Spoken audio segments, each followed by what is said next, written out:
Good morning everyone. মেয়ে হওয়ার পর থেকে কিন্তু আমার সকালটা একটু দেরি করে শুরু হয়।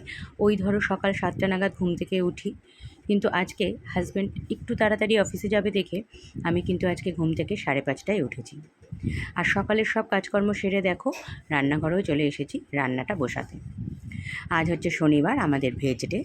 তো আজকে আমাদের ডালের সাথে থাকছে আলু গাজর ভাজা, আর তার সাথে হবে আলু পোস্ত।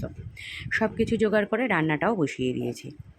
আমাদের বাড়িতে কিন্তু শনিবার মানেই পোস্তটা মাস্ট। হ্যাঁ, এক এক দিন হয়তো স্কিপ হয়ে যায়, কিন্তু আলু পোস্ত আমাদের বাড়িতে শনিবার করে একদম ম্যান্ডেটারি হবেই হবে। তো তোমাদের সাথে গল্প করতে করতে দেখো আলু পোস্ত কিন্তু আমার অলমোস্ট ডান হয়ে গেছে। আর আজকে মেয়ের দুপুরের লাঞ্চে কী থাকছে চলো তোমাদেরকে একবার দেখিয়ে দিই। এখানে দেখো নিয়ে নিয়েছি রাঙা আলু, একটু পেঁপে, একটা সয়াবিন, আর এই দু তিন পিস মতো ঝিঙে, মসুর ডাল আর চাল। এই দিয়ে আজকে মেয়েকে দুপুরে খাওয়াবো। এই দেখো, এই হলো আলু পোস্তর ফাইনাল লুক।